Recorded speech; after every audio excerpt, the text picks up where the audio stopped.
Krishna is not present in his holy name unless it's chanted with the service mood, and then he descends in his holy name. That's interesting. In other words, I have to chant as a servant of the holy name with a desire to serve, desire to be pure. You know, I see it like the deity. You know, how the deity's there, but how do you see him? So Krishna's in his holy name. So there's two ways of looking at it. One way of looking at it, this way, it's maybe not the way Prabhupada always explains it, is that he's not present in offensive chanting. The other way is he is, you just don't realize it. Like it's, you know. There's truth to both of them. So he manifests more, the more pure the chanting is. Then he manifests completely when pure chanting.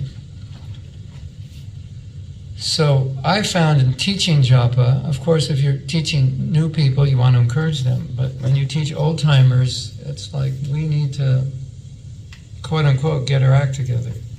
Otherwise, the problem is we think if you just chant 16 rounds, that's enough. And we, you know, too many devotees don't think of the quality. So I think it's super important that they understand that not all chanting is the same. And I don't think it's difficult to understand because we all have that experience. Like, you know, one day we feel inspired, one day we don't. And we're chanting the same mantra. And some devotees have this experience. It's kind of funny, and they find it funny themselves, but if they go very deeply, like they've gone into retreat 5, 6, 7 days, you know, 64 rounds, like 2, 3 days, talking about the holy name, reflecting, they'll have different experiences with chanting, and they'll say things like, is this the same mantra I've been chanting all my life? You know, and they're serious, but it's funny. So many people say that. Is this the same mantra? This doesn't feel like the same mantra. So Krishna's manifesting more in pure chanting, manifesting less, and you know, that's the idea. He's manifesting less. And in offensive chanting, and if it's extremely offensive, then he's not manifesting. But there's qualifier, because Prabhupada said it's not offensive if you make offense if you're trying not to make an offense. He says that what the offense is, you're not trying. So that corresponds with what Srila Bhaktisiddhanta said. Offensive chanting is not making the effort to avoid offenses. So it's just the effort. You know, so like Bhaktivinoda Thakur says, there's 3 aspects of inattention. It's laziness, apathy, and distraction. So with apathy and laziness, you don't make an effort. It's like whatever, Hare Krishna, Hare Krishna. There's no effort. So when you don't make an effort, that's the offensive inattention. But if you make an effort, if you try, even if you're inattentive but you try, it's not considered offensive. And of course, as we know, Prabhupada said, you chant Hare Krishna, Krishna's dancing on your tongue. Yeah, but the question is how much of Krishna is appearing to you, you know. So I like to think that Krishna is there in his holy name, but I also know how I chant will enable me to realize that to a deeper degree or a lesser degree. And if you say the holy name, you become free from sin, but that's a byproduct. It's almost like you could say it's material byproduct. Or Prabhupada said you get piety, but you're getting like the material side of the holy name. Sometimes it's called the shadow of the name, or like we read yesterday, the name becomes polluted. So there's many quotes like that. You know, Bhaktivinoda. You know that quote when Bhaktivinoda Thakur was talking about offensive chanting, and he said, "Who could chant 100 rounds a day and not make advancement?" And then when somebody was not following their initiation vows and making excuses, like, well, at least I'm chanting. And Prabhupada would say, but that kind of chanting won't help because you're disobeying the order of your guru willfully. It's not accidentally, willfully. And the devotee said, well, won't I make advancement? Prabhupada said, yeah, maybe in 300 lives, because you're committing offense. Then, but you know, in the Shastras it says if you're making offense, you should chant to overcome the offenses. You know, so that implies by chanting, you'll rectify yourself. But we know not everybody rectifies themselves. You could chant, and not rectify yourself. We're going to talk about that later. So I think there's some qualifiers that help us. Otherwise, we might just think, any way I chant is good. And that, I think, is the problem, at least the way I see it, that I'm trying to help devotees with. Just chant anyway, or, as we said, we see chanting more as a ritual. And so it's an external process. If I do the externals right, it's like a smarta. We can bring in smarta consciousness. I did it right, I pronounced it. I did 16. So the execution of the external is the success. But in bhakti, that's not true. The offering is success. And so Prabhupada said that, but not the mood. Krishna saying, I would think, but I myself didn't think like this, that it's so clear that bhakti is about offering in love and devotion that we would never think love and devotion and get Krishna's attention by doing something. So I sit my rounds by 6 o'clock. I've got Krishna's mercy. Not if that was offensive rounds, but that that thinking is, well, I did it. I pronounced it. I sat straight. Didn't talk to anybody. Whatever. That's good. I'm not saying it's not good, but the essence is do it with bhakti. So that's kind of what, more or less what Bhakti Siddhanta is saying, that you do your japa, but if there's no bhakti, Krishna is not there. Like, is Krishna in your deity if there's no bhakti? When deities were destroyed in some temples, we didn't know what to think, and Prabhupada said, you can't kill Krishna. They didn't destroy Krishna. Krishna wasn't there. They're not seeing Krishna. And that's not who they killed.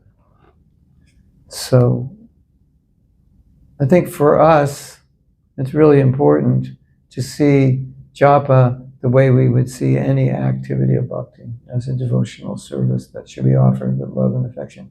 Now, the other thing is, this is another problem devotees have, because most of us were trained to chant just to do it more externally. This is how to pronounce it, etc., and just hear, and kind of like don't think, just hear.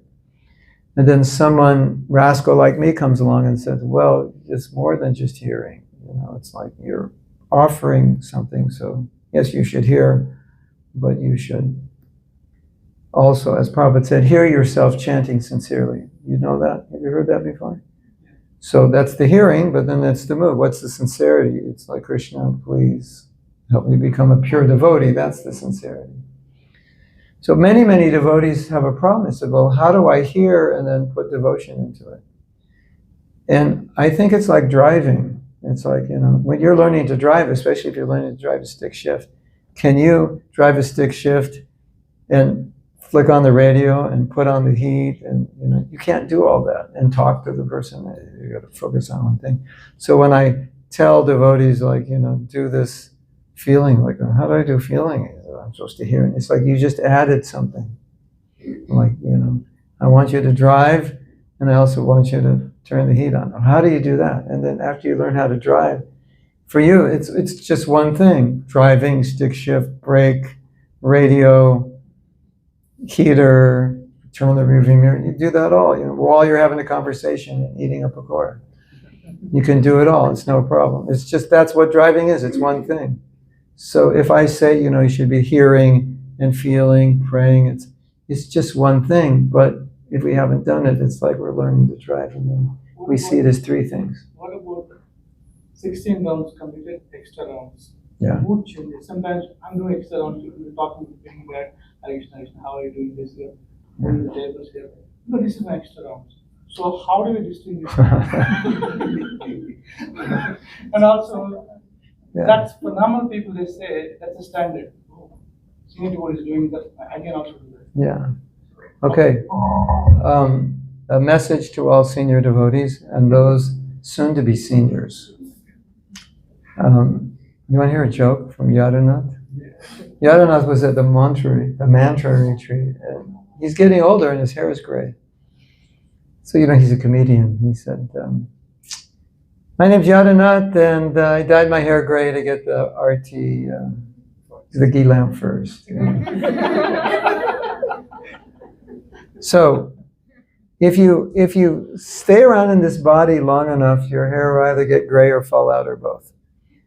And when that happens, you have officially, without ceremony, become a senior devotee, even if you joined yesterday. Because who can discriminate, If you look old, it's an assumption that you've been around a while in bhakti, which will probably be true in many cases. But the point is, when you're a senior, people look at what you do, and they copy it, as you're saying. So, if we look at any problem in any organization, in an art organization, you can definitely look towards the top and say, well, what are they doing? Because, as you know, people are going to do what everyone else does. And I did a few corporate engagements, and I didn't know anything about corporations other than being in ISKCON, so I was trying to figure out, what would be a Christian conscious perspective. So I started studying culture, corporate culture, culture in general. And I read a really good book on it. I forget the name of it, but it was Yad Yadas Sharati Shreshtas all throughout the book. He said, whatever you want to imbibe in the culture, you as a leader have to do it. And it has to be, and you have to catch other people doing it, and you have to point it out. Oh, look what he's doing. And so, some people say your children don't listen to what you say, they listen to what you do. And I think that's true everywhere. The devotees, they're going to listen to what we do more than what we say. Because if you say do this and you don't do it, it has no potency. It's actually worse. It's hypocritical, and people like this. This devotee's bogus. He's telling us to do this. One sannyasi who was about as wide as he was tall used to be my size, and he was giving a Bhagavatam class, and it just so happened the verse in the purport was, this is exactly what it said, Srila Bhaktisiddhanta was very anxious when he saw his disciples becoming fat. And now he's on the spot. No, he used to be really thin, and he's bigger than anybody in this room when he's giving the class. Now he's a comedian, so he just said no comment, went to the next verse. What could he say, right? So, in answer to your question, this is what I'm about to say sounds a little bit weird, but I'll just explain it, and you can decide what you think. Any repetitive activity you do creates habit. So I have found that I want to be really careful about how I chant japa, because I tend to chant the next day the way I chanted the day before. And I have noticed when I've done the post 16 round japa, like, well, now it's post 16, so you can chant any way you want. You don't have to control your mind anymore, just Hare Krishna, And then I find that's how I start chanting the next morning, like distracted, not trying, because that was just like, I prefer to do kirtan if I'm extra, but, Prabhupada said 16 on the beats, unlimited off the beats, but that's just my experience. That however we chant, like that story, this is so funny. Prabhupada was being interviewed, and the man said, what do you get by chanting Hare Krishna? And Prabhupada said something which we all understand, but the man didn't. He said, you get more chanting. I was like, what? He's expecting, you get peace, relief from stress, happiness. What do you get by chanting? More chanting. Because we understand you're getting a taste. But it follows that what do you get by chanting bad japa? More bad japa. What do you get by chanting good japa? More good japa. That's my experience. So that's why I'd be a little cautious just about, spaced out chanting japa, because, it does create samskaras. Bad japa does create samskaras. And we don't need any more bad japa samskaras. We got enough to work through. So that's something at least to consider.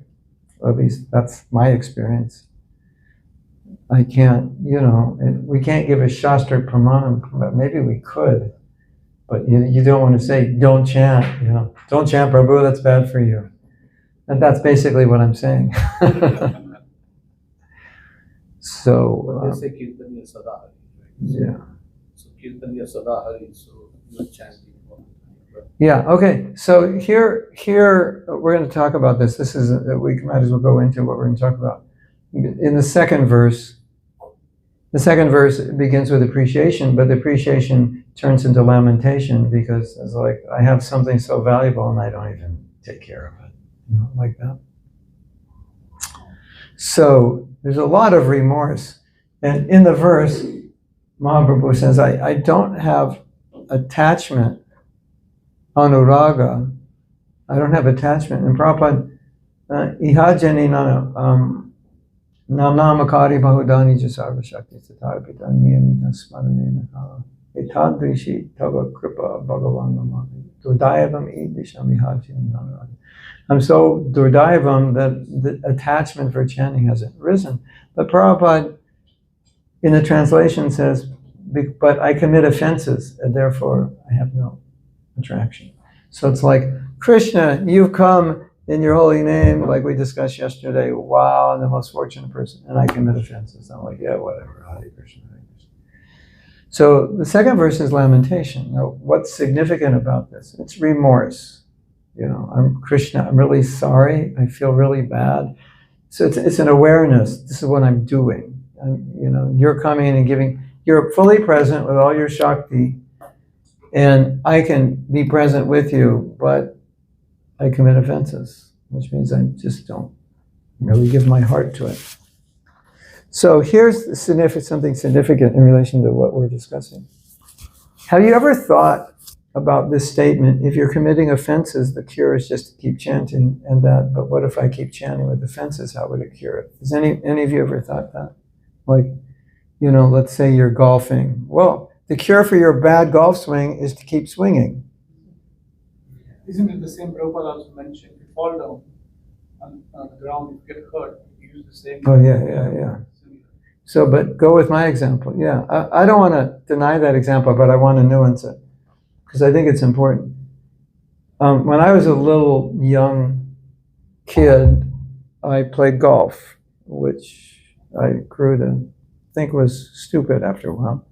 But I was really good at it. And I don't know why I was good. I never took a lesson. And I beat when I was like 13, 12, I beat all the adults.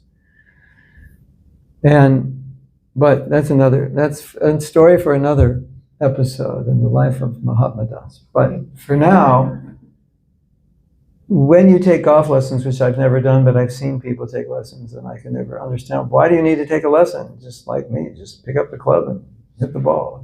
It's like, so if I'm giving you a golf lesson and you're hitting the ball off to the left, you're hitting it down, off to the right, way up in the air, and I say, well, just keep practicing.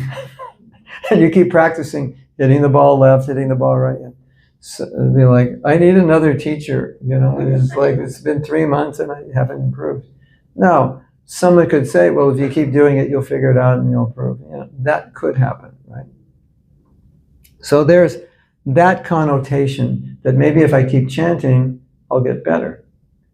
But I discovered, maybe it was Jaiva Dharma Harinam Chintamani, something that solved this dilemma for me, because I thought, and had experience that just, like you're saying, just chant off the beads, chant 25, 32 rounds a day. And those 16 off the beads were like horrible. It wasn't like getting better. It was like they're all offensive, inattentive, whatever. So Bhakti Vinod Thakur said, chant with remorse for having committed the offense. So that way, when you're chanting, it's improving because you're remorseful. And then when I read that, I was like, oh, this makes sense. Because I could easily just keep chanting poorly and nothing improves. I mean, it could improve. I could just think, oh, I should improve. I could. But where there's remorse, there's naturally, remorse leads one into improving. So I have a theory. You want to hear it? It's the Mahatma remorse theory. You might study this in university someday. This is what I try to do, and this is what I want to try to do today with all of us. Here's the theory. If I feel bad about having chanted poorly for so many years, or all those rounds, I may have chanted wonderful rounds, but I've also chanted very bad rounds. If I really feel bad about it, in a way that I could commit to the holy name to never chant bad rounds again, like I feel so bad about it that I never would do it again. That can be dramatically beneficial, because it would really be hard for you to chant bad rounds. You couldn't let yourself do it because your remorse went so deep. Let me give you an example. This is maybe not the best example, but it will illustrate the point well. Maybe not so appropriate, but because I've taught about marriage, I had to study all aspects of marriage. And I came across somebody who said something very interesting. It said something like 50% of men, I don't say this is true for devotees, I don't think it is, but in general, 50% of men cheat on their wives. So once the man is, he has a spouse at home and he has a spouse in the office. Like that. Spousal, office wives, office spouses, yeah. Now all the women are like, okay, I'm going to the office tomorrow to find out. So one marriage counselor said something really interesting. The man cheats, and she's telling the wife, she said, is he remorseful? He goes, he's remorseful. It's just like so devastating to his marriage and his family, and she was ready to leave, and the whole ground underneath him was going to fall apart, and he realizes, this was the stupidest thing I ever did. I'm sorry, I'll never do it again. And in most cases, when that happens, he doesn't do it again because it was so devastating.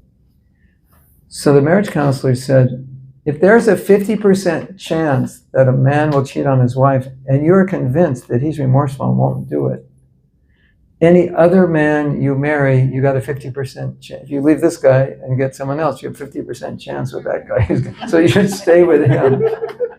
Isn't that interesting? Of course, some women, they can't, because they're just, they can't take it, and that's understandable also.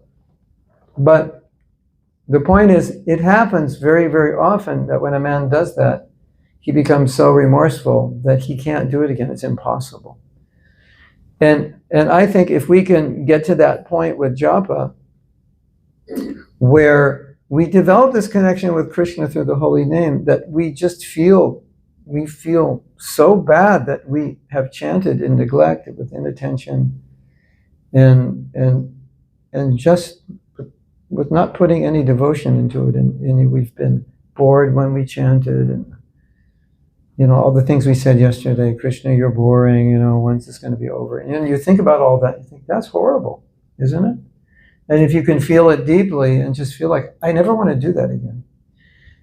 And chant to Krishna in remorse. We'll do this in a minute, because Bhaktivinoda Thakur said, do it, so we can try it. And so one of the things we want to do when we're chanting remorse is try to develop this feeling that Krishna, I never want to do this again. And I wouldn't suggest that we pray, Krishna, I will never do this again, because when everyone prays like that, they know they will, and they feel fake. But at least we can pray, I don't want to do this again. Please help me. No, that's more real for us.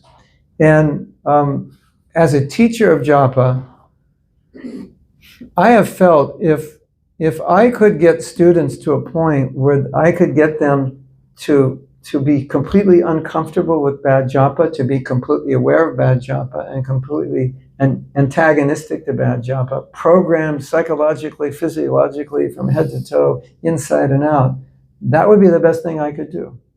Aside from whatever else I teach, if I could do that, then, if I could make it difficult for you to chant bad japa, that would be fantastic. Or if you could make it difficult for yourself, you couldn't do it. So that's what we're going to try to do. Before a lot of you came, we were talking about being aware, when I'm not chanting properly, being aware rather than becoming aware after we finish our rounds, becoming aware at the moment we're doing it. And we know from experience a lot of times we're up in the clouds somewhere and we're not hearing. And, after 8 rounds, we realize that we were up in the clouds. And, you've had that, or after 16 or after 2 years, you realize, oh, I'm not chanting. What we have seen is as the devotee improves in their chanting and as they want to improve in their chanting, their time between bad japa and awareness shrinks. And it can shrink dramatically to the point of like the first few beads, when you go off, you just catch yourself. Did you know, maybe you know this is so cool for running any organization. The symptom of a successful organization is how long it takes to recognize a problem and how long it takes to solve a problem. I was like, wow, by that standard, ISKCON is not doing well. Sometimes it takes us a long time to recognize it, and once we recognize it, we can't figure out how to get it together. So. Every organization, if you pay attention, they will find the smoke first before the fire comes. Oh, good. Before the fire comes, Yeah. smoke always comes. Yeah. So a good organization recognizes it soon, not like after the fires burn. Yes. So, like you recognize that after, so you did Japa for 2 hours, and then you realize, this time, was the only 1.5 hour, and I finished it. So you are in your mind, you are thinking that maybe you skipped a while, or then what do you do? What I do personally, I sometimes have that problem. So if it's an hour and a half and I have 16, I'll just pull 4 beats back and say, I know it takes me 2 hours, and I'll just chant 4 more. Or more? Because I know I've just skipped or I missed something. It's too fast. Sometimes I chant 10 minutes, and that's also like, wow, what happened? But I think I forgot to pull some beats down. So, yeah. But isn't it true if you're trying to improve something, you become more aware of what you're doing wrong, as you try to get better at it? So if you're not noticing, if you finish your rounds and it's like you finally notice that they were 16 bad rounds, that's not a good sign. Then you realize, I must not be intent about improving enough because I didn't notice. And so the more intent I become about improving, the more I notice. And if you can come to this point where you notice it quickly and you're internally, it's like, I don't want to chant bad japa. Something like you have a really bad relationship with your husband or wife and you've abused them, they've abused you, and it's just become horrible. You're both broken. The family's broken, and you go into therapy and you heal it, and you're both like, I never want to do this again. And so as soon as it just looks like that's happening, you stop and you catch it. There's no way we're going back there. Wouldn't it be nice to do that with japa? And I think that's so important if we can do that with japa. That we want to improve, we're regretful enough for the mistakes we made in the relationship. Don't just look at it like be remorseful for, I chanted, I was spacing out. No, that's a space out in a relationship. Don't impersonalize it. The more you personalize your bad japa, like this was an offense to the holy name. No, it's an offense to Krishna. He is the holy name. And feel bad about it, the more likely you are to commit out of remorse to never doing that again. Or if you do it, catch it and then change it. What do you think? Sometimes some devotees say that they are very focused, so they can chant in 1.5 hours. Yeah, maybe. So how we cannot That's possible. It's just when they say I finish my rounds in an hour or 55 minutes, that's not possible. But an hour and a half is, So if you chant softly in your mind, then it's faster. Yeah. When you Yeah, chanting yeah. loudly. So what is the ideal thing? Should we chant? Well, loud or soft or not. Prabhupada said not in the mind unless you're very advanced or very tired, I guess.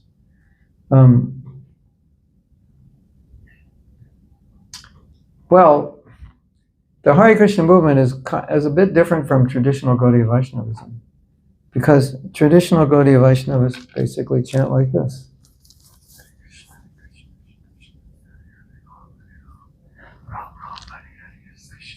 That's what japa is. That's what it means. Soft chanting. Devotee said, Prabhupada, I can't control my mind when I chant. He said, chant louder. So, but while chanting is kirtan. So when you're doing, Hare Krishna, Hare Krishna, Krishna Krishna, Hare Hare, Hare Ram, you're actually doing kirtan. Of course, you're doing kirtan on your beads. It's okay, Prabhupada said it's okay. But Hare Krishna, Hare Krishna, Krishna, that's actually japa. So no hard and fast rules, whatever works. I think we really, I just want to say this in all humility, but I think within Indian communities who are very attentive, I'm saying this is a good quality, they're very attentive to details and doing things right. I think we need to steer away too much from externals. This is how long it should take. This is how loud or soft. Because then you get focused on that, and that becomes like the focus of your japa. Like, how loud am I chanting? How soft? How fast? Instead of the relationship, And I think that's a distraction from what it's all about. So at least we should be careful. It's not that I'm saying, you don't worry about these things, but I think we should be careful because unknowingly, if people are coming and they have that nature, they want to do things perfectly, and Hinduism is very ritualistic. I'm sure when you were a kid, you did a lot of ritual. You didn't know what it meant. It was just like, whatever, we just do it. Grandma told me to do it. Do this, do that. Why are you doing that? I don't know. She does it. I do it. So we have to be conscious of that. That we're coming from that background, so we don't want to focus too much on. You want to focus on the relationship. This is you and Krishna. So in a lot of these questions, you could answer and say, well, what do you think is best for your relationship with the Holy Name? To chant loud, soft, fast, slow. Whatever you think is best for your relationship. I think that's better because it's a relationship. And as I was saying at the Sunday feast, so many of the problems we have is we don't see it as a relationship. And then if we see it as a process, then like, well, how long should it take? I've had people, I'm not making this up, ask me how long it should take to chant around. And I said, well, people are fast or 5 minutes, people are slow or 10 minutes. And he wrote back, he said, no, I need to know exactly. Like, so 7 minutes and 14 3/4 seconds. That's it. And I could tell that to him and he would have accepted it, like, okay. And he would have had a clock and make sure he was like finishing slower, faster. Seriously. And so when dealing with the hymn, I really understood that the problem with that way of thinking. It's a good way of thinking in some situations, because if you need to be precise about what you're doing, it's good to think that way. But when it comes to bhakti, it's too process-oriented, and then when it's process-oriented, you forget the relationship with Krishna, and it's just all about doing the process. And we're like training smartas, right? Is the same as operation successful? Yeah, exactly. The operation was a success, and the patient died. Yeah. And also, like I had one time, Prabhu, I think he mentioned, when you're doing the bad japa, your mind is wandering here and there. Just go back 3 beats back again.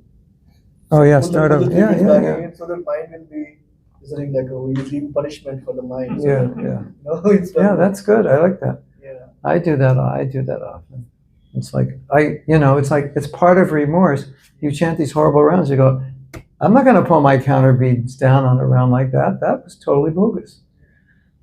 You see where I'm going with this remorse? How much it could help you? You just like Krishna, I can't treat you like that and call myself a devotee. This is not right. So that's where we want to go with remorse. We want to embody it in a relation to Krishna, that I have a relation with you in the holy name, and I can't treat you in the holy name that way. It's wrong, and I'm going to catch myself, and that's going to push me up, because I won't allow myself to. I will never treat my wife like that again. I'll never treat my husband like that again. We practically destroyed ourselves. You feel it deeply. I'm so sorry. I'll never do that again. Like that. Holy name. I'm so sorry. I'll never do that again. Yes. Hare Krishna. Sometimes when we're chanting and we're focusing, before chanting we're building up the mood.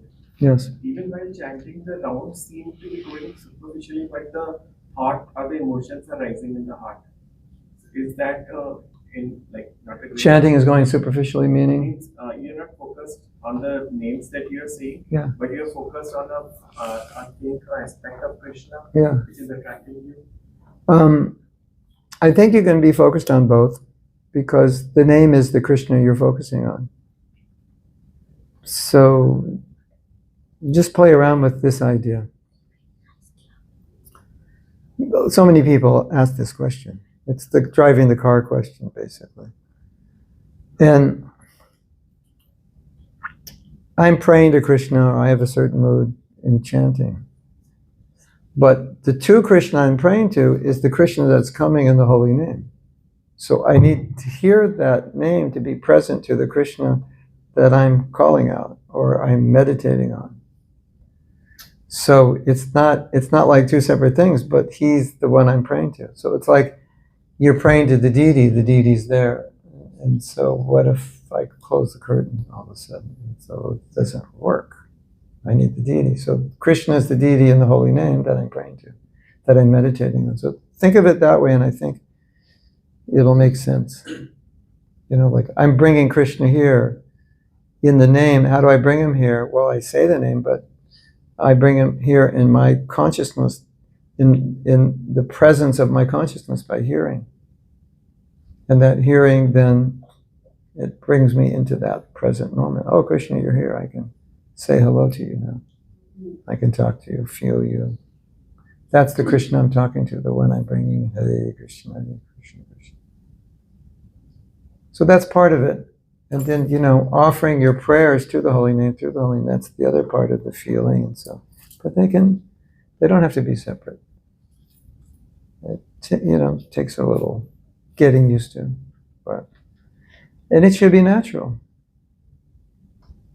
It is natural. It just takes maybe a little adjustment from the way we used to chant. So generally, chanting takes 2 hours. Right now, our Japa session we play 2.5 hours, 3 hours. 4 hours. But the other time, we do all the other offenses. Those offenses are not done by new chanting.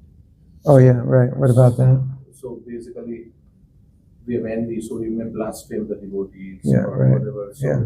So we are trying to chant attentively, but those things that are done outside the chanting affect the chanting. Yeah. Definitely. We'll talk more about that in the next verse, the 3rd verse. But I can tell you something that I find extremely important. Because what you're saying is basically, like, if we have to be humble to chant, then I can't criticize devotees. I can't try to draw attention to myself. I can't be fighting, not admitting my mistakes, not listening to people, like all these things that exemplify humility. It is going to affect our chanting. There's no question. So here's what I've seen. It was that point I was making before. I chanted my rounds today. Maybe they were good rounds. So I'm good for the day. It's like, I'm good. Hang up my bead bag, I'm good. Maya can't touch me. Maybe that's true, but a consequence of that may be that I don't think I have to do anything because I chanted my rounds, so I'm good. And so I may not be so humble and so tolerant and so kind and so whatever, some so sense-controlled, samadam, so clean, so whatever, as I chanted my rounds. And so I think the way we can get through that is to understand you have sadhana in the morning, that's sadhana level 1, and you have sadhana level 2 during the day, where you practice being a Vaishnava in the world. So you get to practice, we all get to practice tolerance, like all the time. Definitely, right? So you learn, in sadhana level 1, you learn about tolerance, compassion, sense control. And in sadhana level 2, you get to practice it because you're in the world. And if we see it that way, then we can't think, well, I chanted my rounds, I'm good to go, I can offend anybody and do anything. which is the way many devotees think. Maybe not consciously, but it's how it comes out. But if you think sadhana in the day, sadhana, a lot of you go to work at 7, 8, so my level 2 sadhana starts at 7, 8, whenever. And now, when you're having a problem at work with all these people you think are, unreasonable or whatever, and you're getting all flustered, and you're yelling or whatever and talking behind their back, you don't think anything's wrong with that because they're just karmis and you're at work. And when you realize, no, this is sadhana level 2, then you realize, oh, I'm supposed to respect everybody. Amanina manadena. And everybody includes animals, what to speak of humans. So it changes things. And you're absolutely right, it will affect your japa. And I don't think anyone should think, oh, I respect devotees, but they're not devotees, it doesn't matter. No, that's called jana aparad, offense to people in general. It's not as serious as Vaishnava aparad, but it's still offense. It's offensive. It's not humility. So it's important. I think this is so important because I see this problem. I've seen this in myself. I've seen it in other devotees. It's a real cop-out. It's like I don't have to do, these things are like secondary. I don't have to be humble, tolerant, kind, understanding, whatever, because I have good sadhana, because I chant Hare Krishna and worship my deities. Right? And I chant Hare Krishna and worship my deities, and I offend a lot of people in the day. And what does Jiva Goswami said, you have to see Krishna in the heart, everyone's heart, and deal with them that way. So that's super important. I mean, I've given lectures on this for hours, just talking about it, because so many people said, oh, when you go to work, you can't be Krishna conscious at work. It's like it's a write-off. There is no sadhana level 2. It's just there's sadhana level 1, and then there's Maya, and just like whatever happens, happens, because you can't expect to be Krishna conscious because it's a passionate tamasic environment or whatever. You ever feel like that? Yeah, well, so you want to spend your whole day in tamagun? I don't think it's a good idea. You'd rather spend it in sattvagun. It's much closer to Krishna, and that's what Krishna wants. Hey, 12th chapter, how do you become dear to Krishna? One who's a friend to all living entities, puts no one in anxiety. He's very dear to me. Wow, I could become dear to Krishna by being nice to people. Who would ever think? Right? So I'm offending Krishna's parts and parcels, and every morning I'm chanting, oh Krishna, please. Krishna's like, get a life. What's up with you? We could do a little play. Get a life, loser, Who are you trying to fool? You think you're fooling me, with your mantras? There's it's important. I don't want to, discourage anybody and say your chanting is like useless because you got in an argument today. But there's a really heavy verse in the Chaitanya Bhagavat where Mahaprabhu talks about offenders. Offenders are different than criticizers. Offenders are ones who are trying to destroy somebody and often making up lies about them. Criticism might just be, you did something wrong, and I just said, this devotee is always doing something wrong.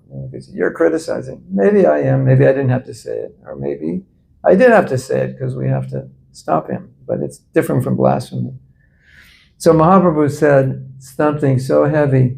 He said, those who blaspheme devotees, they're like, this devotee is, this, that, and the next thing, just making up stories and so forth. He said, when he chants Hare Krishna, it feels like he's throwing burning cinders of wood on my body. That's what his chanting feels like. And I read that. That was shocking. But that's how Mahaprabhu feels when someone's offending his Vaishnava and they're chanting Hare Krishna. It's just pretty sobering, I'm not saying our chanting is like that, but I think it's worth reflecting of, how we are dealing in the day with people. And I think we understand that many people become devotees because of the behavior of devotees. They're attracted to it. But in terms of our personal sadhana, it's really important And to be a Vaishnava, to be your second level 2 sadhana, to perfect that, all the qualities of a Vaishnava you can practice. And even more difficult than the office is at home, isn't it? Like you want a summary of my marriage workshop in 1 word, 2 words? Be kind. Just be kind. That's pretty hard, isn't it? To be kind all the time to your wife and to your kids. That's the private victory precedes personal victory precedes private victory precedes public victory. You do it at home. Like, if you don't do it, like I have a horrible relationship with my wife, and I'm telling you all how to have a good relationship with your wife. First you do it, then talk. So I personally see all these things as challenges because I know I'm supposed to become humble, and Krishna provides me opportunities like 24/7 to become humble. Isn't it? If you're married, you have lots of opportunities to be humble and tolerant, right? I was once at a marriage ceremony, there's some sannyasis there, and I said, you sannyasis, you have it really difficult. I don't know how you can become humble because you don't have a wife. I think it's impossible. The humility we see in you it's artificial. So anyone who's married knows that, and it can be really frustrating and annoying, etc. But if we take it like, oh, this is another victory I have to master in my practice of bhakti. Otherwise, I'm calling myself a devotee and I'm fighting with people. It's just like it doesn't make sense. But because I can fight to get some seva done and get some applause from people who didn't see me fight, then I think I'm a good Vaishnava, right? But that's not what we're trying to create. And I personally don't want to be in a movement that teaches anything other than there's level 2 sadhana, and it's a 24-hour process. Like, what kind of society would that be? Especially down the road, 100 years from now. Just be like, who opened the biggest temple, Everyone's fighting to open the biggest temple or something, Well, I guess that could work. We'll have like 50 temples in Columbus because everyone wants to get the prize or something. Each one will be bigger, taller than the next one. That's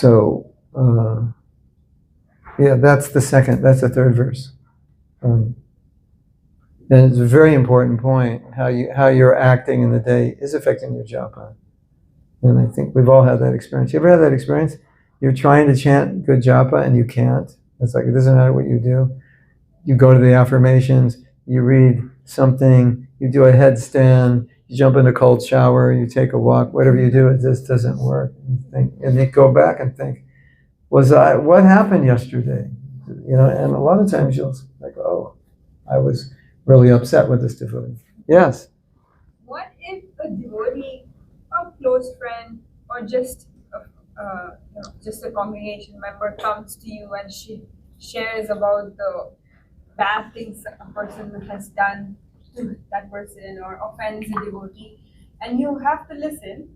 I know the Shastra says whenever there's blaspheming of a devotee, you should escape or not listen. Yeah. But in certain situations, you can't do that. If you're leading a program and someone actually expresses their, vents that this devotee has done this and that, does the person who's listening is chanting also go down? This is such a good question.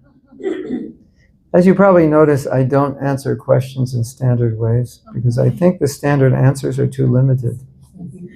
So what she's saying is right, but there's another side.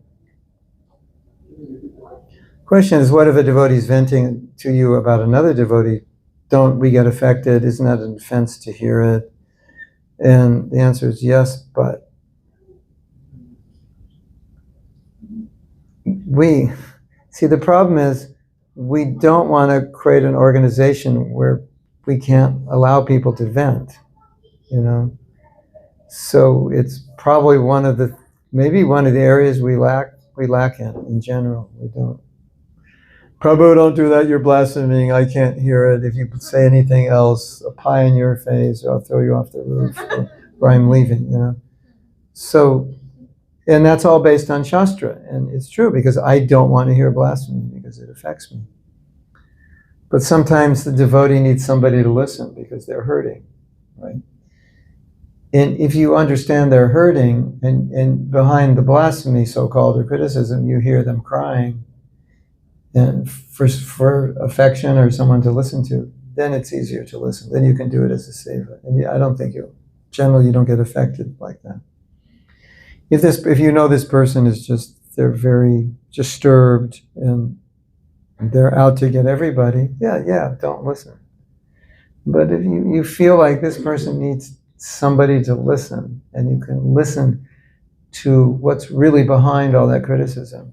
My wife says that criticism is just a call. It's a call to be heard. It's a call for help. It's a call for frustration. So if you're hearing the call to help, then it affects you differently. And then you understand it's actually not blasphemy. That's my experience. If I can see that, I don't get affected. I actually feel bad, and I listen to help them. And yeah, sometimes you have to hear some things bad about somebody, but you know it's his issue. It's that person isn't bad. You know, it's how they see it. If you can do it, if you can't, don't. So maybe you can find someone else that could do it. And try to help them. And to further complicate your question, what if they tell you that they've been abused by someone? Then what do? Then it's kind of your duty bound to do something. Otherwise, this person will abuse others. So, what do you think? I would help. Yeah, if you can. Yeah. Doesn't it if somebody is abusing in a very subtle way over the years, then how do you, if you cannot even communicate, something truth is coming out, you cannot even communicate, for example, how will the relationships improve? Like the person, if somebody cannot accept the feedback you're giving, direct feedback, they're not able to accept it. Yeah. They're not strong enough. Right. What to do then? Yeah. If the person is doing something, you're saying this person is doing something, then they're abusing other people, that they're harming other devotees. Yeah. And devotees are coming and saying, I'm feeling shamed by this person, or I'm discouraged by this person, or taking away responsibilities, or for example, manipulation or something. Yeah. Just like it. Well, my dear devotees, the Hare Krishna movement is trying to facilitate this as a place to complain, where, like you say, you can't talk to the person, a place to go to complain so that people can try to help this person understand what they're doing. We have a leadership misconduct office. That would be in the case the person's a leader, and complaints can be given there. And I've been in conversation with a group of devotees who would like to establish complaint systems everywhere in every temple, like there's people you go to. So, that's something for you all to decide. But I'm personally dealing with cases like this, and people have been traumatized actually by this kind of behavior. And you know what traumatized them even more? I mean, we're getting off on other stuff, but you know what traumatized them even more? Nothing was done about it. And the person kept committing abuse to other people, and that traumatized them more. And when you talk to them, they say, if you stop that person, that will be part of my healing. If you follow anything about child abuse, that sometimes someone who's a child abuser and is maybe not convicted to the level that the victim thinks, and they re-traumatized by seeing that person. Well, why is he in the temple? He did this, and they get traumatized by it. So, I mean, I deal with this stuff. So I see it firsthand. So we need systems where if we can't talk to a person, that somebody can talk to them and convey to them what's going on. And the other problem is, you really want to get, because this is like one of my fields that I deal with, so I know a bit about this. In many, many religious organizations, for you to be a leader, you have to be trained as a pastor, and a pastor understands psychology in relation to theology. So it's not just like your ordinary psychologist, but at least he can recognize, like, if I said something to you, like, I was watching you chant this morning, Prabhu, and you look spaced out, and you get really, really upset, and how you think you're, then I know, okay, he's got some trauma in relation to authority, or being corrected or criticized. So it's like, I know that, and I was like, I'm sorry, I didn't mean that. It's like immediately, can I do anything for you? I was trying to help. And then kind of, so pastoral counseling, the pastors, the religious leaders, they're trained, they know that. And so if, people come to me and say, oh, he's really sensitive, he always gets upset, and say, oh, but I know, so we can help him. But we're not trained that way. I trained myself. I read 1 million books and attended workshops myself, worked on myself. But in other organizations, they do that. And in other organizations, they have, like, if you're a chaplain, there's complaint forms. People can complain about you and fill out forms. And you have to have a clean record of no complaints or resolve complaints. Otherwise, you lose your chaplaincy. Wow. That's interesting, isn't it? So these are things I'm in discussion with about. So I'm on the Guru Services Committee, and we always talk about, well, how should we train gurus? I'm in discussion right now with this lady. Said every guru, we're doing a seminar on child abuse and what it is and how to recognize it and prevent it. She said every guru should do that, like every leader should do that, but we're not there yet. Because there's no system that says, you have to do this, otherwise turn your danda in. You have to do this, otherwise turn your initiation license in. We don't have that.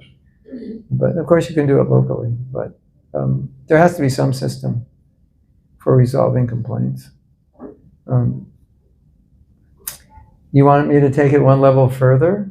The furthest level I would take it in the perfect ISKCON is that, and I've discussed this with disciples, and maybe someday we'll do this, we'd have a training program geared to heal any kind of emotional, psychological dysfunction that would cause these kinds of problems, where you can't take feedback, where I can't take feedback, where we're having relationship troubles, we can't listen to one another, bad relationships at home. But that'd be cool. Like, then, okay, now you can become part of the congregation. Otherwise, if you don't pass the test, you're just a bad apple. You mess it. Have you seen that before? One person just like throws it off. We have a culture, we all get along, and this person's got, issues with everybody and everything, and everyone's bad and wrong, and he's a victim. Then that throws it off. Right? I'm not advertising for initiation, but if someone wants to take initiation from me, they have to take my forgiveness course. They have to take my Japa course. They have to take my course on vows. Now we have a self-care course, because I see all these things are necessary, and when they don't, it creates, there's this one person just going to come and disturb everybody. So that's my dream ISKCON. Everybody, like before they walk through the door, they've been through these programs. They know how to forgive. They know how to listen. They know how to listen to people they disagree with and hear them, and wouldn't that be nice? Because the problem is, like, we think if we just become a devotee, then you'll have emotional intelligence, you'll be empathetic, you'll be able to listen to other people you disagree with. But we bring our human conditioning in, and then we're fighting about something. We can't even listen to one another. And we're devotees, and that's the weirdest thing, because you would think as devotees, we would just be sattvic. But if you don't come sattvic, you don't just become sattvic like that. You need help. And so there's certain kinds of trainings that can, bring you to that level. I've done courses in empathic listening. It's like hard. You just want to tell them could you just shut up? I'll tell you what to do. But that's not empathic listening. I feel like this, and this devotee's so bad, like, oh my God, she's so messed up, But empathic listening is, no, I feel you. It's not easy, right? You can learn, and you learn it's important. You know, one devotee said, we need to empathically listen to Krishna. Like, so Krishna, you're telling in the Bhagavad Gita, you're saying this, you're feeling this. I see the meaning behind it. Wow. So these are things to think about. What I did, I started an organization called Sattva Life, and then I created a code of honor, which was behaviors and rules we all agreed upon that we would guide our interactions. So, you know, like, you can't criticize, you have to talk to the person. That's one of them. Like, yeah, coming on time. I don't know if any of you could be in our company. Coming on time is another one. Just joking. You know? But so what I did, I thought of every single problem I've seen in ISKCON, and could I create a code of honor to avoid each one before they happened? So that's how I came up with it. And then I thought, this is so sattvic. If you say to someone, this is the Columbus Temple, this is our code of honor, this is how we do. If they're very tamasic, they'll look at this and go, forget it. I don't want to be part of this. Because they can't disrupt it. Their own agendas can't override it.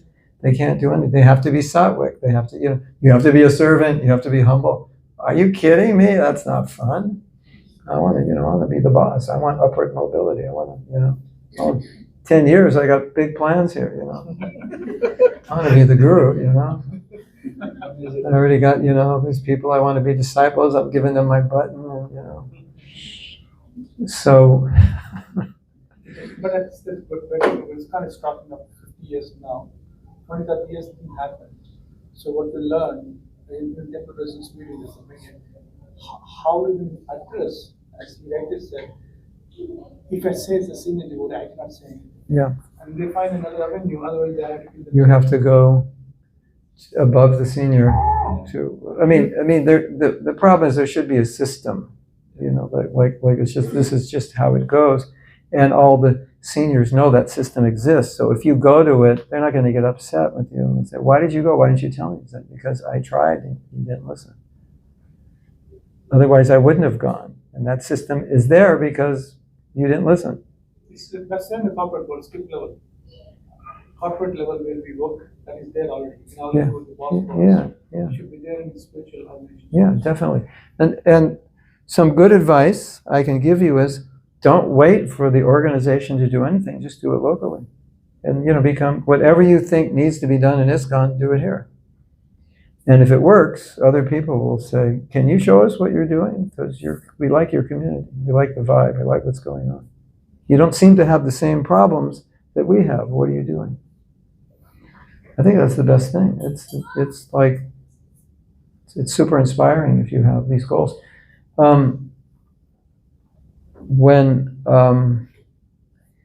It's kind of like, okay, we have a temple, we'll build a temple. That's really good. But that is not going to change the culture. You still have to work on it.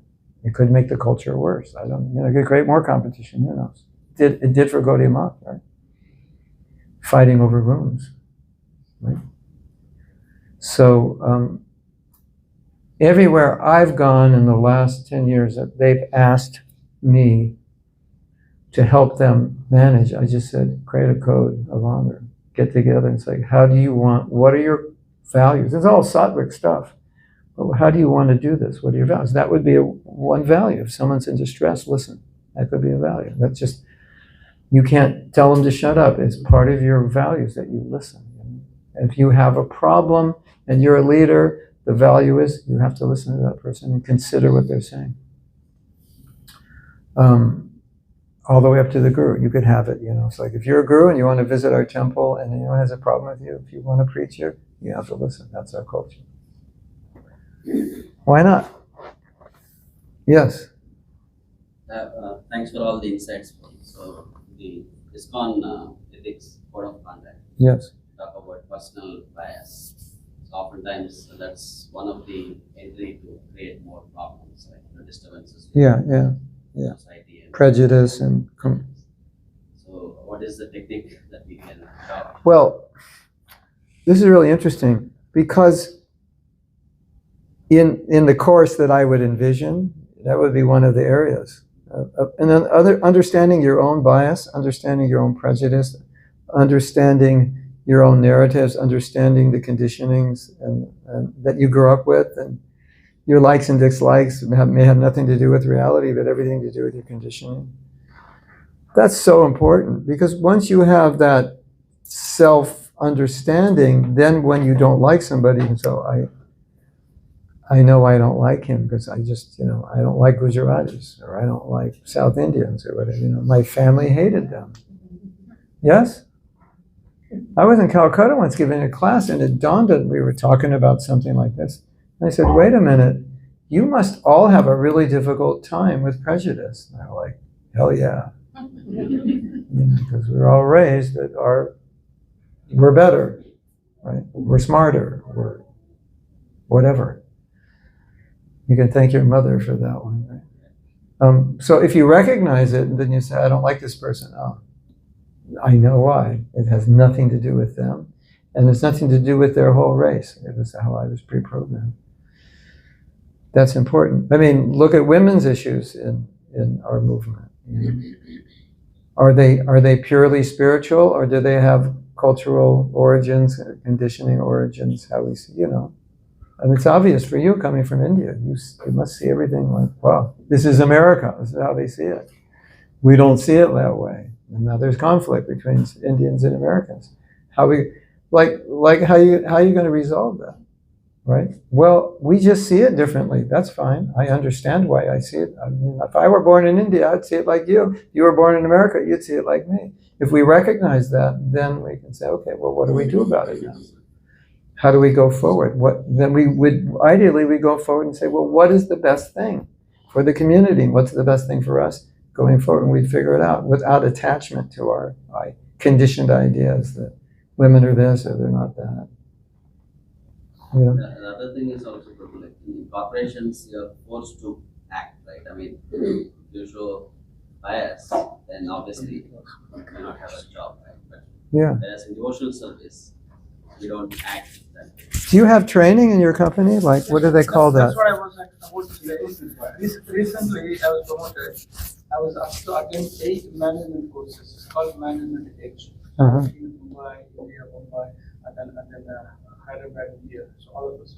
So 8 courses. One of the courses is building the teams. These are all vice presidents, directors, people will come.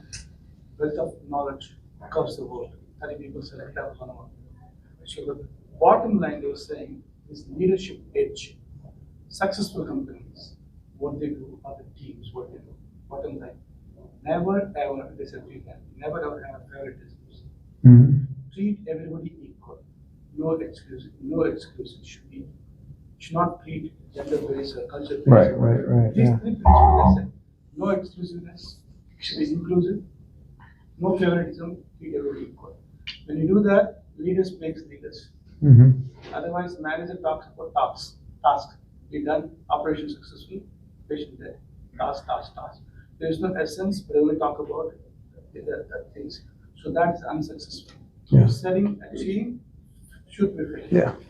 So this is so interesting because I mean I've studied this so much, and I haven't isolated this problem, but you can see the problem. It's like there are things, even though we're devotees, we need to be trained in. Like we're supposed to see everyone equally. Raise your hand if you see everyone equally. When was the last time you saw everyone equally? Like never, right? We're supposed to feel lower than everyone. When was the last time you felt lower than everyone? Unless you had a nervous breakdown or something. We have the highest philosophy, but okay, we have the highest philosophy. So here's the problem. Because we have the highest philosophy, we assume that we have the highest activity. But it doesn't, unless you translate it. Okay, we see everyone equally. Okay, practically, how would we do that? Like what you're talking about would be an example. Okay, we see everyone equally. How do we practically apply that? So we're not discriminating black, white, American, Indian, African, man, woman, young, old. We're dealing with people based on their qualifications and giving everyone equal opportunity. So if you don't translate equal vision into something practical, how can you say you have equal vision? It's a philosophy. And you just say, yeah, we have equal vision, but you have to say, we have an equal vision philosophy. It doesn't mean we have equal vision until you manifest it. So within our movement, we think because we have the philosophy, everything should fall right. But sometimes it falls right into tamagun. Because we think it's going to fall right, we don't do anything. And it's Kali Yuga, so it just goes down there. But, okay, if we're all equal and we're all humble and this and that, how is that supposed to manifest so I can evaluate it in myself and in my organization? And if we don't have that, what happens? It's just, what happens? What happens is what happens. It's just us conditioned souls together kind of being who we are, for better or for worse. Isn't it? And where's your culture? You didn't design it, it designed itself, and it's not necessarily exactly the way you want it. So I think the worst possible thing a community can do is not design a culture, because the culture will design itself if you don't design it, and it's not going to exactly be what you want, right? And then you get people with personal agendas who can, work in the system because you don't have a culture to prevent it. Or if you have a culture to prevent it, they can't get in. So either they have to just humble themselves or they'll just go somewhere else. That's why I created the culture. I was really afraid of toxic people ruining my organization, and I didn't want them. And even some of my disciples, I said, no, you can't be part of this. Because they have too many emotional issues and they're not stable. I think we have to create an environment of psychological safety, emotional practice. Yeah. All these things you learn in the corporate world, they've all been time tested. So it works. And so when you learn them, we say, oh yeah, that's Krishna conscious, except we don't see it in the Krishna conscious movement. Yeah. Isn't it? You ever feel like that? Oh, that's just a Krishna, that's right out of Bhagavad Gita, but we're not doing that in ISKCON. It's like, so what I've tried to do as a teacher is take those ideas and go, okay, what does it look like? You have to know what it looks like. Otherwise you think you're doing it because you know the philosophy in your head, so you think you're doing it. But, it's like, I go around and go, Haribo Prabhu, I'm the most fallen. So you think I'm being humble. And then I walk out in the parking lot and criticize everybody. And so you have to know what humility looks like practically. Otherwise you think it looks like this. Prabhu, I just want you to know I'm lower than a woman's stool. You got it? Isn't it? Something like that? And it has nothing to do with actually being humble, but just showing that you're humble in order to get recognized as being the most humble. Yes? Yeah.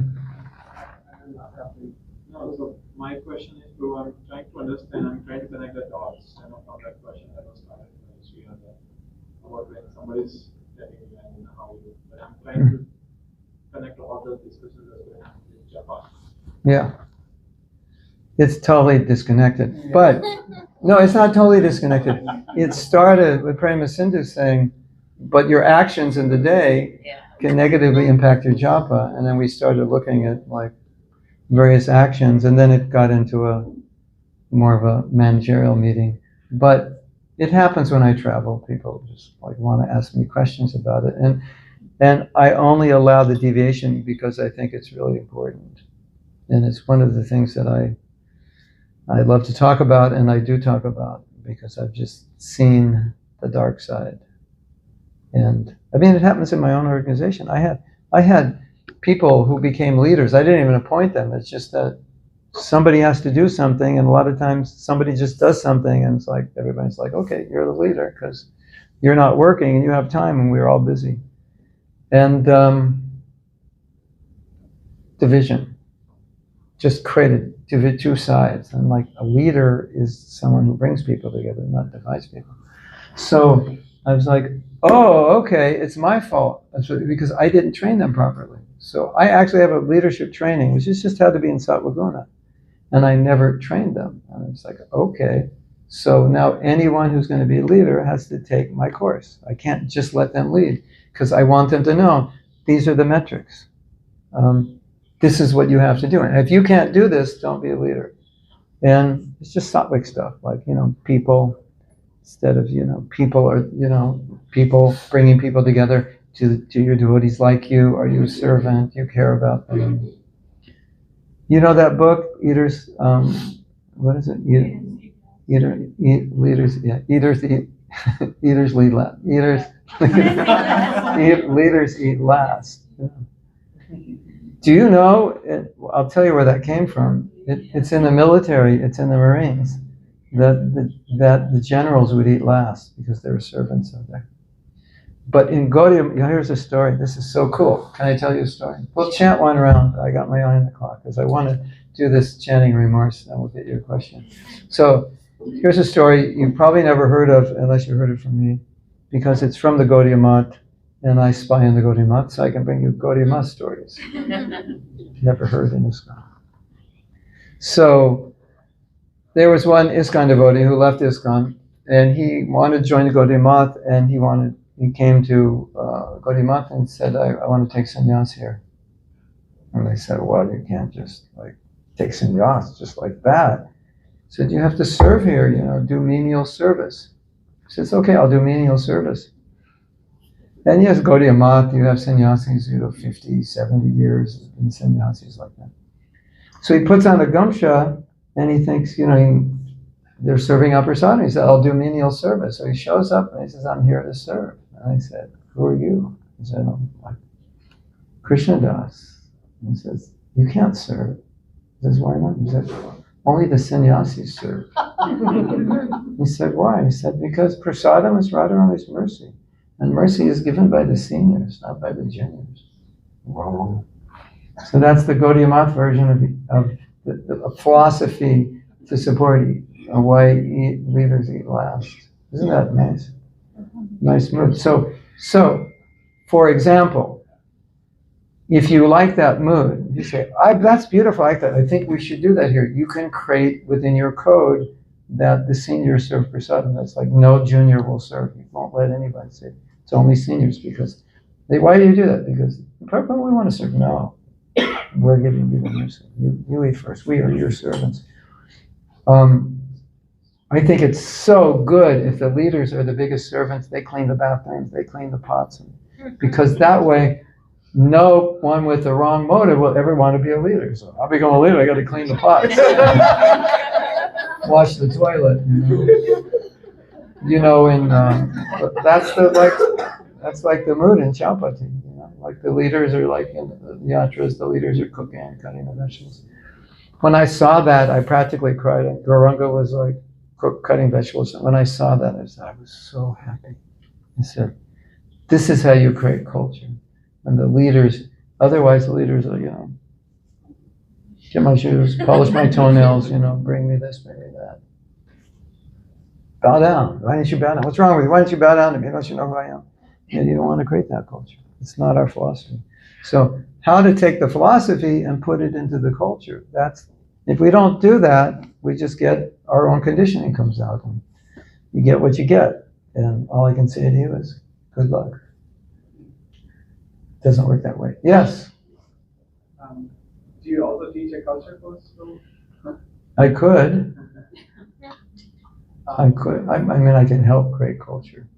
But I could teach you to create it yourself. But here's a really cool thing. Let me explain this to you. It's just like, we were talking about this, but I didn't mention this. You have a Sunday feast and you thank the donors, right? Thank the donors, thank the cooks, right? So then everyone in the audience is thinking, oh, they want donors and cooks because they only thank donors and cooks. What about the person who cleaned the temple before? What about the people who are giving the donations to keep the temple? What about the person who cleaned the bathroom? So what this book was saying is that whatever the leaders emphasize creates the culture. So now you created this culture. It's all about donations because those are the only people that seem to get the prizes and acknowledged. So if you acknowledge one, you have to acknowledge everybody because then it's like, oh, we appreciate everyone. Otherwise, unknowingly, you're creating a culture that it's all about money. And that's not your purpose. You wanted to honor people, but unknowingly, you're the leader. You set an example. Yes.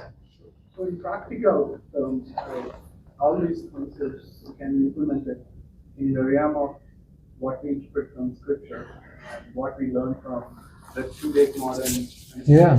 incorporate all to this. In the lens of scripture, we interpret them and make this. So these two realms are coming together. So you mentioned about conditioned souls. So that in the ancient Jewish culture, you are in Sabbath day, you're not supposed to work. So they listed 39 rules, what is work. And then you are not supposed to walk more than 1 mile, if that is considered as work. They brought a hut with them, and then they put like 1 mile they walk, they put a tent and consider their home, and then they walk around. So that is the rule. So like that, so we are conditioning also. If the culture is not changing, then it becomes a conditioned soul.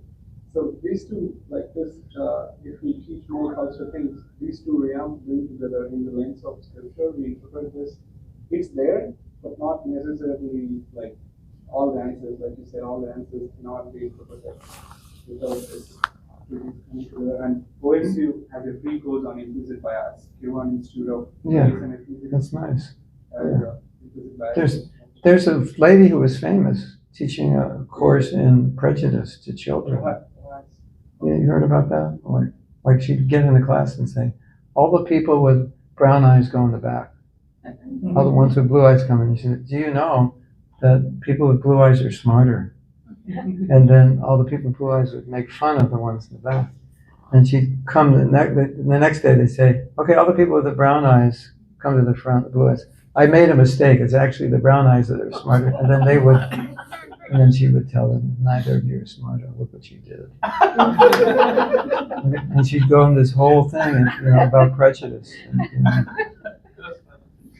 You want to take a philosophy and you want to model a culture after that philosophy. That's what I do in my books, Living the Wisdom of Bhakti. It was like, how do you live the wisdom?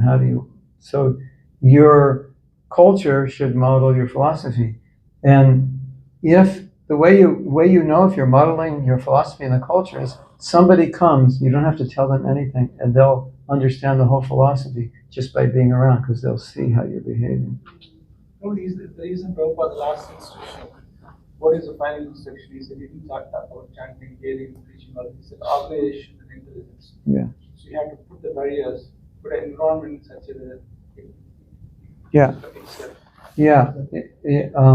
insulate the organization so that it's insulating from anything that can be destructive, and everything that can help it grow maintains itself.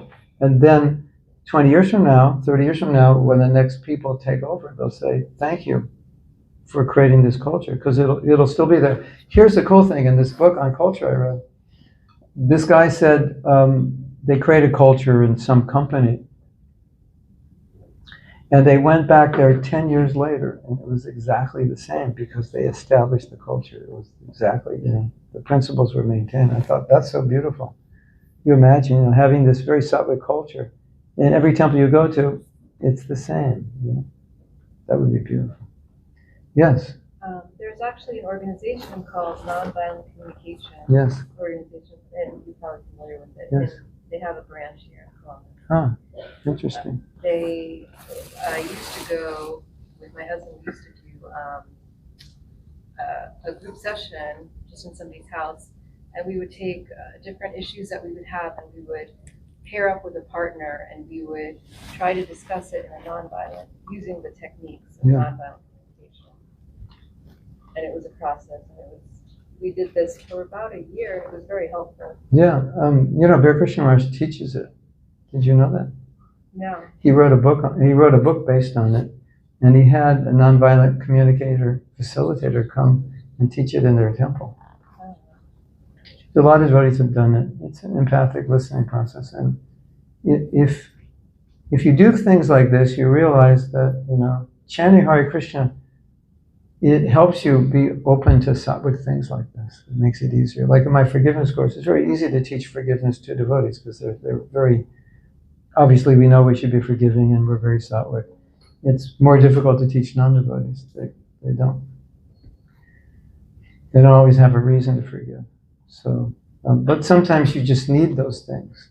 You want to chant? Since this is a japa workshop. So this is what we want to try to accomplish.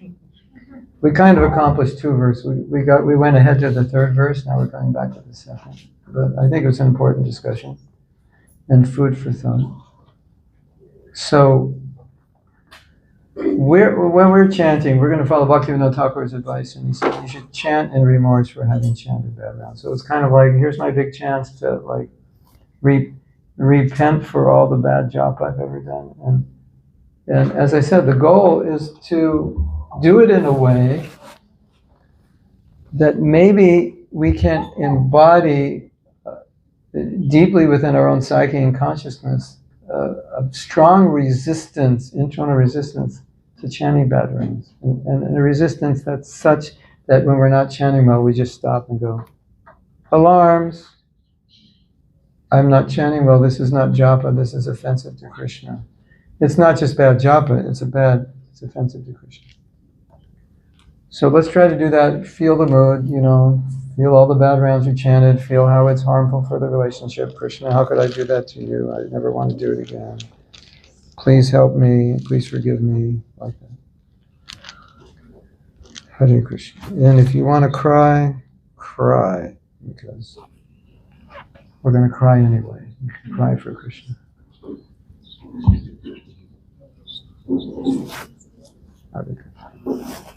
Hare Krishna. Hare Krishna. Hare Krishna, Hare Krishna, Krishna Krishna, Hare Hare, Ram, Krishna, Hare Krishna, Krishna Krishna, Hare Hare, Ram, Ram, Hare Krishna, Hare Krishna, Krishna Krishna, Hare Hare, Ram, Hare Krishna, Hare Krishna, Krishna Krishna, Hare Hare, Ram, Hare Krishna, Hare Krishna, Krishna Krishna, Hare Hare, Ram, Hare Hare, Krishna, Krishna Krishna, Hare Hare, Ram, Hare Krishna, Krishna Krishna, Hare Ram, Ram, Ram, Hare Hare, Krishna, Krishna Krishna, Hare Ram, Ram, Hare Hare, Krishna, Hare Krishna, Krishna, Hare Hare, Ram.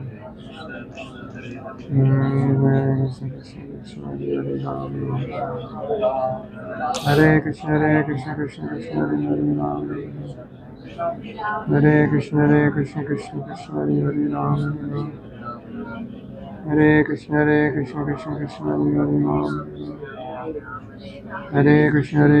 Krishna Krishna, Hare Ram. Hare Krishna, Krishna Ram.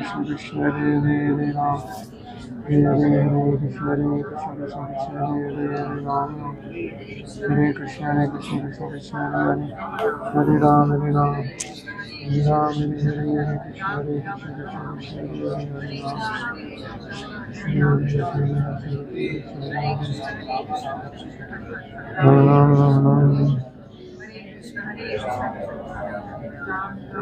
Hare Krishna, Hare Ram, Hare Krishna, Hare Ram. Hare Krishna, Krishna Krishna, Hare Krishna, Hare Krishna, Hare Krishna, Krishna Hare Ram. Hare Krishna, Krishna Hare Ram. Hare Krishna, Krishna Hare Ram. Hare Krishna, Krishna Hare Ram. Hare Krishna, Krishna Hare Ram. Hare Ram, Ram, Hare Krishna, Krishna. Hare Ram, Ram,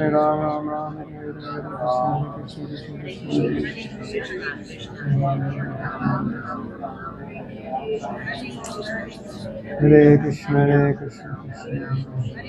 Krishna, I'm lamenting for all the bad rounds I've chanted. Hare Krishna, Hare Krishna.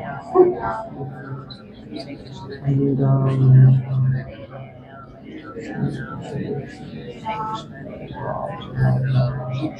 Hare Krishna, Hare Krishna, Krishna Krishna, Hare Hare, Hare Hare, Hare Krishna, Hare Krishna, Krishna Krishna, Hare Hare, Hare Krishna, Hare Krishna, Krishna Krishna, Hare Hare, Hare Ram, Ram Ram, Hare Hare, Hare Krishna, Krishna Krishna, Hare Hare, Hare Ram, Ram Ram, Hare Hare, Krishna Krishna, Hare Hare, Hare Ram, Ram Ram, Hare Krishna, Hare Krishna, Krishna Krishna, Hare Hare, Hare Ram. Hare Hare, Hare Krishna, Hare Krishna, Krishna Krishna, Hare Hare Ram, Hare Ram, Hare Hare, Hare Krishna, Hare Ram, Hare Ram, Ram, Hare Hare, Krishna, Hare